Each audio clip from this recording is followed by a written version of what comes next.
With Chavez and Lula out of the public eye, a new generation of Latin American leaders has arisen. This week, I am joined by the President of Ecuador, Rafael Correa. Correa is a left-wing populist who has changed the face of Ecuador, but unlike his predecessors, he holds a PhD in economics. According to US embassy cables, Correa is the most popular president in Ecuador's democratic history. But in 2010, he was taken hostage in an attempted coup d'etat. He blames the coup attempt on corrupt media and has launched a controversial counteroffensive. Correa says the media defines what reforms are possible. I want to know, is he justified? And what is his vision for Latin America? I can hear you, President Correa. ¿Le puedo escuchar, Presidente Correa? Hi, nice to meet you. You too. Sí. Where are you, in England? I am in England under house arrest now for 500 days. 500 days. With no charge. Okay. Are you ready? Sí. Sí, es mejor traducir, María Luisa. Yeah. I like a little bit more Spanish, you know. Oh, okay. So let's see if we can do that. Are you ready? Yeah. Action. What is the Ecuadorian perspective on the United States? The sort of long perspective of US involvement. I'm not asking for a caricature of the United States, but what do Ecuadorian people think about the United States and its involvement in Latin America and in Ecuador? Well, as Evo Morales says, the only country that can be sure never to have a coup d'etat is the United States, because it hasn't got a US embassy. In any event, I'd like to say that one of the reasons that led to police discontent was the fact that we cut all the funding the US Embassy provided to the police. Before, and even a year after we took office, we took a while to correct this. Before, there were whole police units, key units, fully funded by the US Embassy, whose officers in command were chosen by the US ambassador and paid by the US. And so we have increased considerably the police's pay.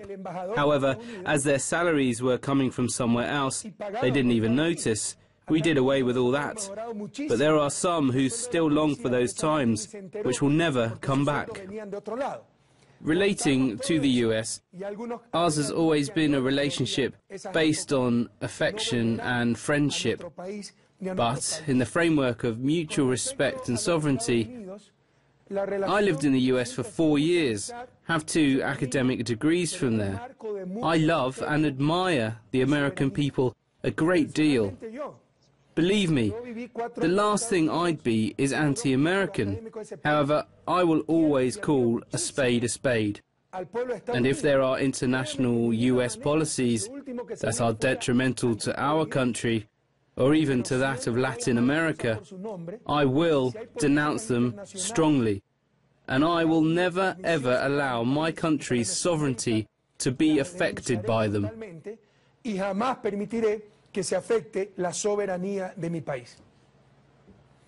government closed the US base at Malta.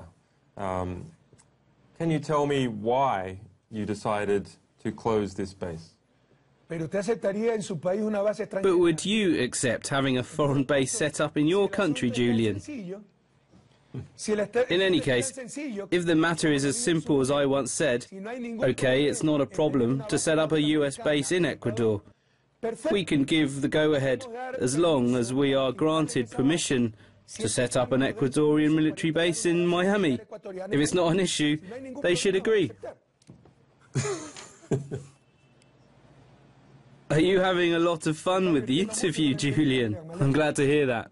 Me too. I am enjoying your jokes a great deal, yes. President Correa, why did you want us to release all the cables? Those who don't owe anything have nothing to fear. We have nothing to hide. Your WikiLeaks have made us stronger, as the main accusations made by the American embassy were due to our excessive nationalism and defence of the sovereignty of the Ecuadorian government. Indeed, we are nationalists. Indeed, we do defend the sovereignty of our country. On the other hand, WikiLeaks wrote a lot about the goals that the national media pursue, about the power groups who seek help and report to foreign embassies. We have absolutely nothing to fear. Let them publish everything they have about the Ecuadorian government. But you will see how many things about those who oppose the civil revolution in Ecuador will come to light.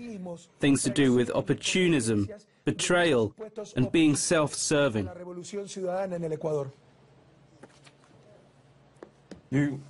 Subsequently, you kicked out the US ambassador to Ecuador as a result of WikiLeaks' publication of cables.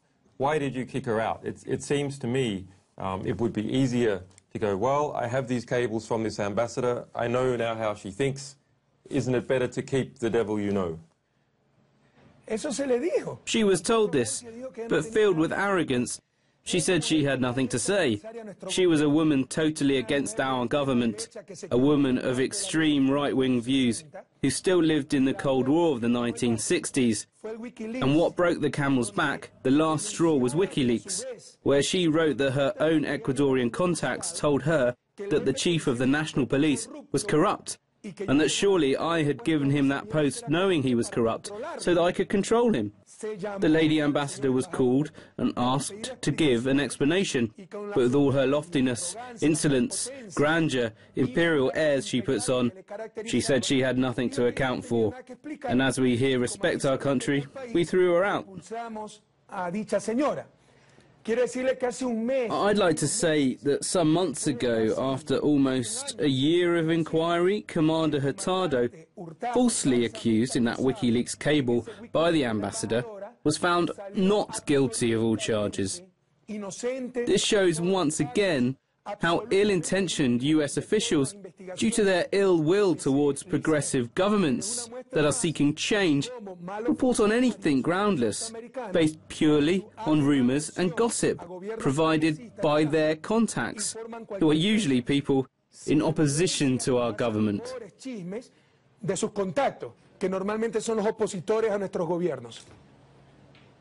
President Correa, how did you find the Chinese to deal with? They are a big, powerful country. Are you swapping one devil for another in dealing with the Chinese? First of all, we don't work with devils. If anyone comes up to us as a devil, we simply tell him, no thank you. Secondly, you can see a bit of the selling out, the snobbery, even the neo-colonialism of our elites and certain media. When 60% of our trade and the bulk of the investment were concentrated in the US, and we were left with no money to move our economy forward, there wasn't any issue. Now that we are the country where most of the Chinese investment in the region takes place, it has suddenly become an issue. Because the Chinese aren't that tall or reddish looking, because they don't have light eyes, they are called devils. Now, enough of that. If even the United States itself is being financed by China, how wonderful it is that it funds Ecuador. It's wonderful that it provides funds for oil extraction, mining, hydroelectric power stations. We are not only getting Chinese funding, we're also attracting investment from Russia, Brazil. We have expanded our markets and our funding sources. However, there are people who were born with a yoke attached to the neck and who prefer to go on with that level of dependency. That's it. President Correa, as you know, for many years I have been fighting a fight for freedom of expression, for the right for people to communicate, for the right to publish true information.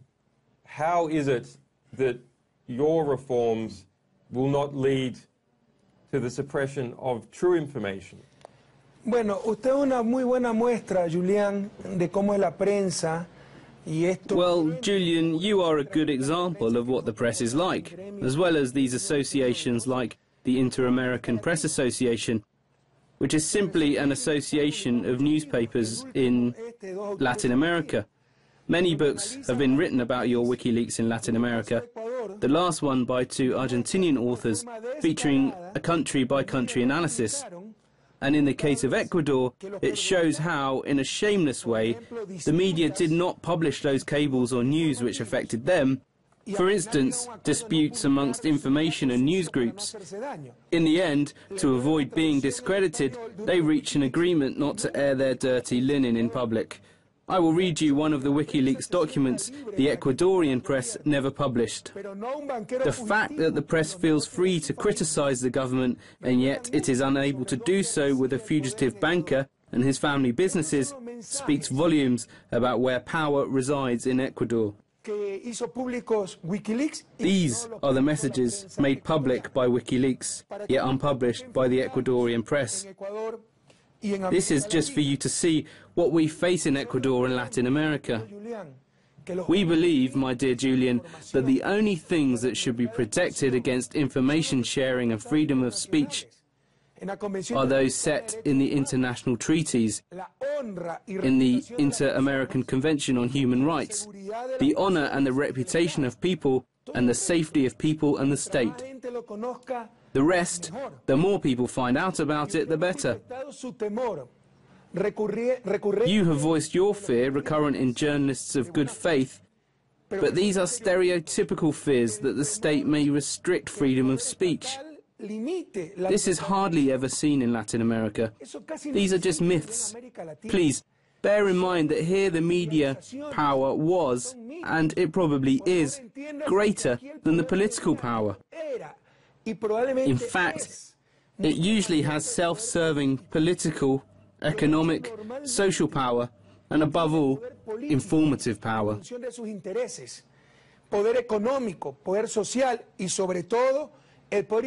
And it is the big voters, the powerful legislators, the mighty judges that have set the media agenda.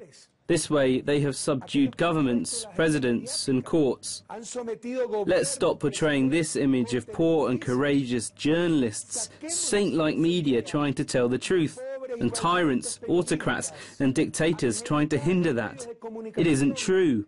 It's the other way round.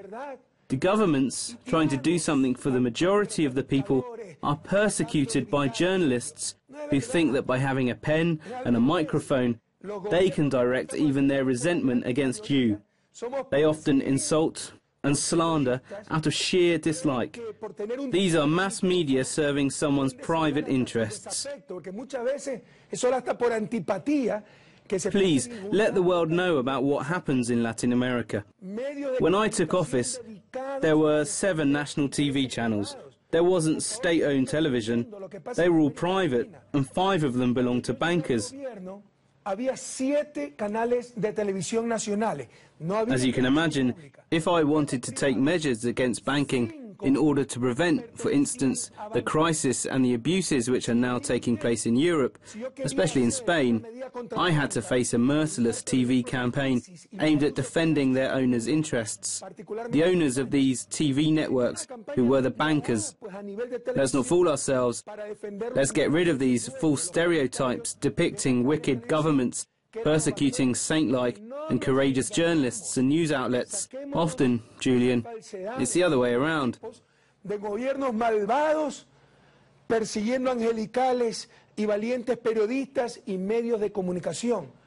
Frecuentemente es al revés. These people, disguised as journalists, are trying to do politics, to destabilize our governments, so that no change takes place in our region. For fear of losing the power they have always flaunted about.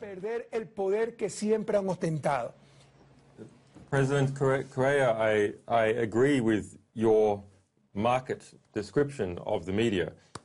We have seen this again and again, that big media organizations that we have worked with, like The Guardian, El País, New York Times, and Der Spiegel, have censored our material against our agreements when they published it for political reasons or to protect oligarchs like Tymoshenko from the Ukraine, who was hiding her wealth in London, or big corrupt Italian oil companies operating in Kazakhstan. We have proof of this because we know what the original document contains, and we can see what they printed, and we can see what they have removed.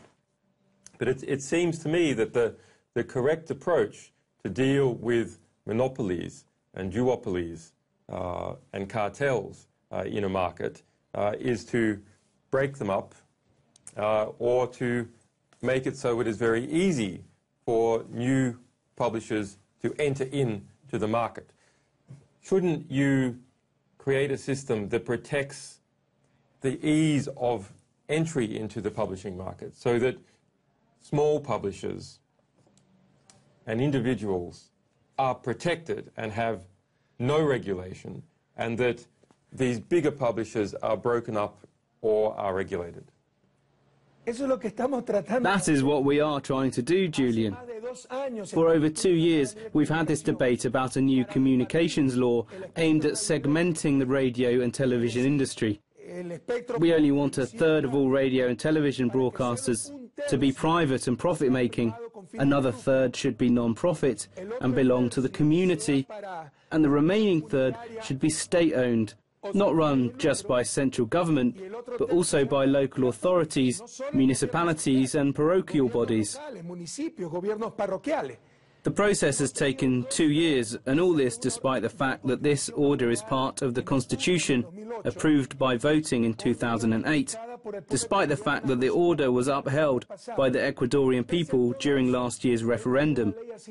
Nevertheless, this new law has been systematically blocked by the big media outlets. The paid legislators they have in the National Assembly, who defend their interests, refer to it as the gag law, while the only thing we are trying to do is to make information and social communication and ownership of the media more democratic.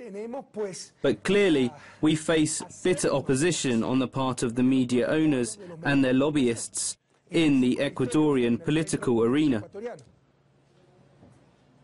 I spoke to the president of Tunisia recently and asked him, was he surprised about how little power a president has to change things?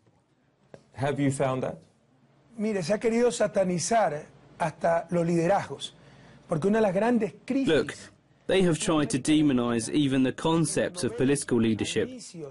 One of the biggest crises in Latin America during the 1990s, at the beginning of this century, during the long and sad neoliberal night, was the crisis of leadership. What is leadership? The ability to influence others. Now you can have good leadership using this ability to serve others, and bad leadership. Sadly, we have seen a lot of this in Latin America, the kind of leaders that take advantage of others to pursue their own interests. I think leadership is paramount, even more so during times of change. Can you envisage the US independence without the great leaders behind it? Can you envisage the reconstruction of Europe after World War II without the great leaders behind it?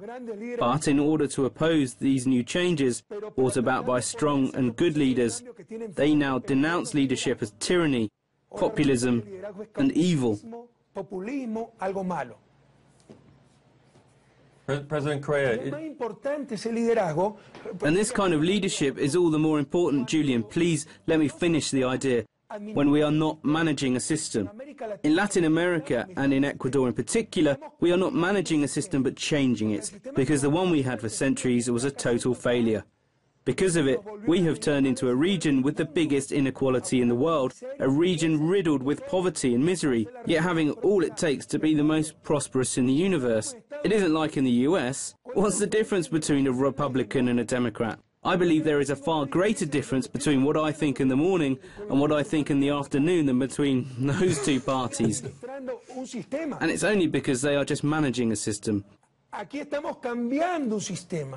But here we are changing a system, and you need leadership legitimate democratic power in order to change the governance structures and institutions in our country for the benefit of the majorities.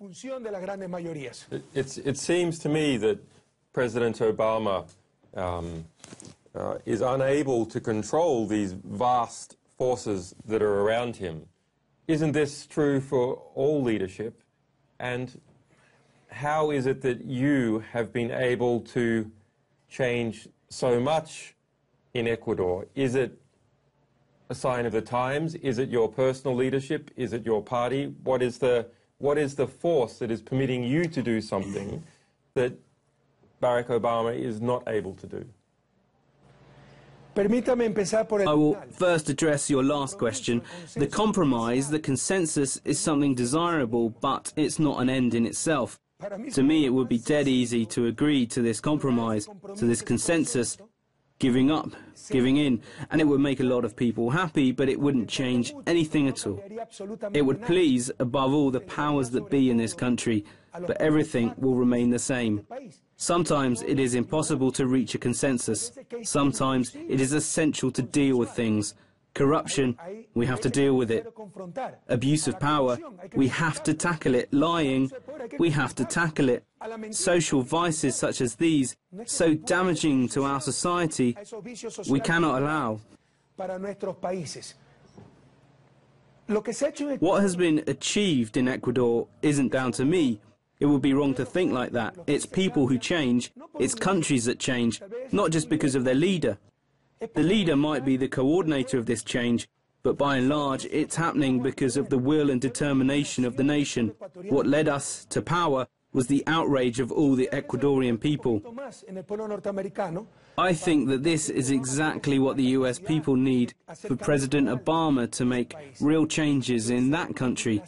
This outrage, this Occupy Wall Street movement, this demonstration by the ordinary citizens against the system needs to become stronger, more organic, more permanent, so that Obama could make the necessary changes to the American system. I want to look at where you think Ecuador is going in the long term and where South America is going in the long term. It seems to some degree that there's a lot of good things. You know, this greater integration in South America, the standards of living have been increased, the amount of influence that the United States and other countries outside Latin America can apply to it is also decreasing. But where do you think it's going in 10 years, 20 years? You have said the US influence is steadily decreasing, and that's good. That's why we have stated that Latin America is changing from the Washington consensus to the consensus without Washington. Maybe it will be the San Paulo consensus. Consensus without Washington, exactly, okay? Y esto es bueno. And this is great, as the policies dictated by the US had nothing to do with our needs in Latin America, but were rather geared to the interests of those countries, financial interests in particular. If you make an analysis of the economic policy, modesty apart, I know something about it. At times, the policies could have been good or bad, but they all had a common feature. They all catered to the interests of the big capital, and above all, financial capital. And this, luckily, is changing. I have a great deal of hope, but I am very realistic. Although I know we have made significant progress, there is still a long way to go. I know that our achievements could be rolled back.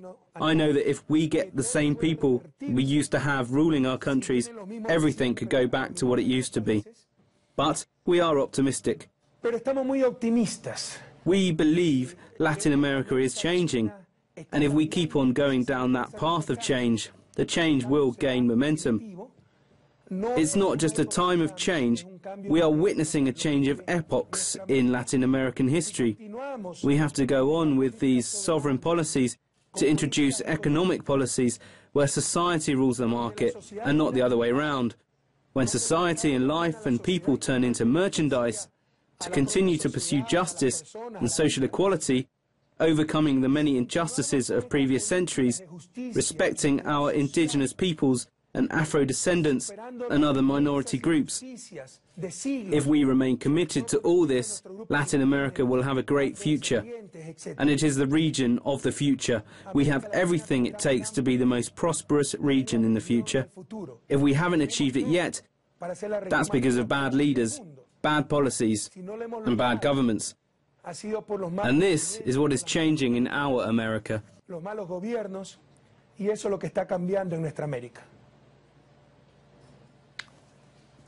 Thank you, President Correa.